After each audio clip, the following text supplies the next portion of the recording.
మీ website ఫాస్ట్గా load అవుతుందా లేదా స్లోగా లోడ్ అవుతుందా, కానీ ఎన్ని సెకండ్స్లో లోడ్ అవుతుంది అన్న విషయం తెలుసుకోవాలంటే మీరు ఈ 3 వెబ్సైట్స్ గురించి ముందు తెలుసుకోవాలి. Number 1, Google page speed insights. ఇది తయారు చేసింది గూగుల్. సో దీంట్లోకి వెళ్ళి మీ యొక్క వెబ్సైట్ URL ప్లేస్ చేసి టెస్ట్ అని కొట్టంగానే మీ వెబ్సైట్ ఎంత ఫాస్ట్ గా లోడ్ అవుతుంది, ఎక్కడ ల్యాగ్ అవుతుంది, ఇమేజెస్ ఆప్టిమైజ్ చేయాలా, ఎక్కడ పర్ఫార్మెన్స్ స్లో చేస్తుంది అన్న కంప్లీట్ డీటెయిల్స్ అయితే మన గూగుల్ పేజ్ స్పీడ్ ఇన్సైట్స్ అయితే ఇస్తుంది. సెకండ్ ఆప్షన్ వచ్చేసి GT metrics.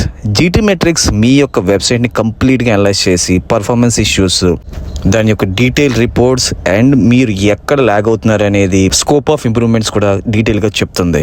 And third option వచ్చేసి పింగ్డమ్ అనేది ఒక వెబ్సైట్ ఫ్రీగా మానిటర్ చేసుకునే టూల్. ఇందులో మీ వెబ్సైట్ గురించి సంబంధించిన బోర్డంత సమాచారం అయితే తెలుసుకోవచ్చు. దీని ద్వారా up time monitoring, page speed testing, alerting, reporting అనే అనేక ఆప్షన్స్ పింగ్డమ్లో అయితే మీకు ఉన్నాయి. సో ఈ 3 వెబ్సైట్స్ ద్వారా మీ వెబ్సైట్ యొక్క పర్ఫార్మెన్స్ అనేది ఈజీగా తెలుసుకోవచ్చు. సో ఇలాంటి మోర్ అప్డేట్స్ కోసం అఖీ డిజిటల్ని సబ్స్క్రైబ్ చేయండి.